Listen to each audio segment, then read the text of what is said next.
قال لك بقى عايز اقول لك حاجه انت عارف ان نادي الزمالك منزل اللي هو ما يسجلش مع قناه النهار. لا يا راجل. والله يعني بنعمل لقاءات قال لك لا ممنوعين من قناه النهار. ليه ده قرار ايه؟ عشان احنا جبنا من يومين فيديو لخالد قمر ومحمد شيحه ان هو وقع في النادي الاهلي من 6-7 شهور. فعلا احنا بنعمل شغلنا اخبار فزعلانين بيقول لك ان كريم ضد الزمالك فعشان جاب خالد قمر على فكره يعني هو طب انا جبت مؤمن زكريا بالظبط وقلت ان مؤمن زكريا كان هيروح النادي الاهلي من 7 شهور بس الناس في النادي الاهلي ما بتتعاملش معانا بنفس المنطق. احنا بنتكلم اخبار ولا يهمني زمالك ولا اهلي انا بقول خبر صح الناس قلت براحتهم بالظبط. انت يعني بتأدي شغلك بمنتهى الامانه. مش عارف يعني الناس برضو بس هو مشكله المستشار مرتضى منصور بيفتكر ان هو بيضغط علينا كده. بالعكس انا هقول برضو الاخبار دي وهقول كذا وكذا وكذا ولا يهمني بقى. هو كل واحد بيحافظ على مصلحته بس الحاجات دي مش ضغط علينا ولا حاجه. مش هتفرق براحتك. مش عايز تسجل ما تسجلش مش مشكله. مش هو يعني كنادي الزمالك براحته.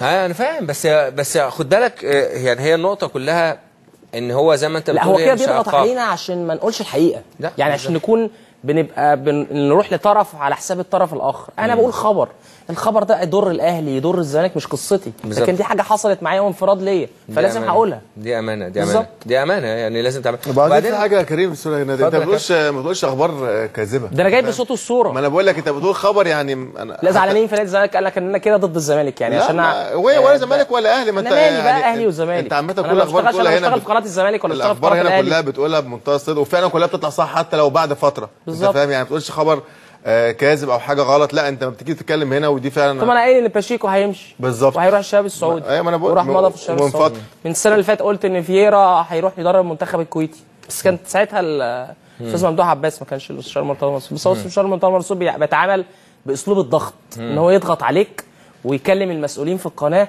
وانتوا بتقولوا كده ليه وانتوا ضد الزمالك. احنا مش ضد الزمالك ولا ضد الاهلي. احنا بنقول اخبار وبنقول استوديو.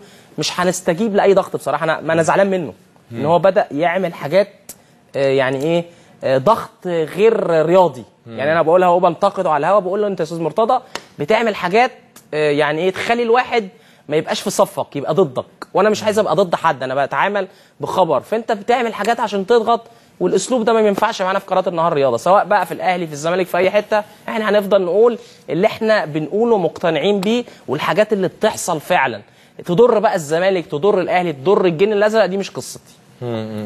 لا بالعكس يعني وهو المشكله كابتن كريم ان مش دفاعا عنك ولا دفاعا بس هو خد بالك المنع مع احترامي الكامل لكل الانديه المصريه الحقيقه انا ما شفتهاش غير في مصر. هو عايزنا نجامله ونقعد نصيط فيه دايما ونعمل كذا. احنا بنقول الحقيقه اللي بتحصل. انا قصدي على ايه؟ ان انا ما شفتهاش غير في مصر الحقيقه. ربنا قدر لي ان انا لعبت في كذا مكان وشفت ناس كتير. طب احنا بننتقد النادي الاهلي كتير جدا وبقول اخبار تضرهم كتير جدا. عمري ما شفت الموقف من النادي الاهلي بصراحه ان هو يقاطع او ما يتكلمش او يعمل او كذا. ناس محترمه جدا وبتقدر دور الاعلام. انا عايز اعمل شغلي صح. انا عايز انفرد. انا عايز ابقى عندي سبق عايز هقوله دون يعني ايه يعني انا مش قصدي اضر الزمالك ولا قصدي اضر الاهلي ولا انا بقول خبر وحصل وحاجه بالصوت والصوره فلازم هقولها. يعني انا كمان قصدت يوميها لما زعت التصريح بتاع او حواره معايا او مكالمته معايا خالد قمر ومحمد شيحه وكيله ان هو اثبت ان هو وقع في النادي الاهلي. طب ما انا جبت حاجات مؤمن وقلت نفس القصه. قلت مؤمن لازم يتعاقب وكذا. مش بعمل توازن ولكن حق ربنا هتكلم في حق ربنا. مظبوط. لا بالعكس انا بحييك والله مش عشان احنا موجودين في استوديو واحد بس انا بتكلم في نقطه انك انت بتعرض الحقيقه. وانا فاكر كويس قوي لما اتقبلت نقد كابتن ابراهيم حسن عادي جدا كل واحد حر. اصل هي النقطه زي ما بننتقد هو ممكن ينتقد ممكن يكون غلط ممكن يكون هو غلط عادي جدا مفيش مشكله. هي بس المشكله في بعض الاوقات انك انت تقلب الامر لامور شخصيه. يعني كريم حسن شحاته ابن كابتن حسن وزملكاوي مختلف عن كريم الاعلامي. نادر السيد نفس الموضوع مختلف. كابتن علاء نفس الموضوع. يعني لازم نقول راينا باللي يمليه علينا ضميرنا ونقول كلمه حق وما تزعلش ان احنا لما نيجي نتكلم بنيجي نقيم. احنا بنقيم صفات يعني صفه فلان الفلاني في كلاعب او صفه فلان الفلاني كمدرب او صفه كرئيس نادي. انا كاينه اقيمه كصفه بالظبط. انما يعني ساعات هبقى اقول لا هو بيعمل حاجات ايجابيه ساعات حاجات مش مظبوطه من وجهه نظري هقول لا هنتقده. لكن هو دايما عايزنا ما نقولش السلبيات او ما نقولش اي حاجه تضر مصلحته الشخصيه او مصلحه شغله. انا بعمل شغلي وانت بتعمل شغلك مش قصتي. مظبوط بالظبط.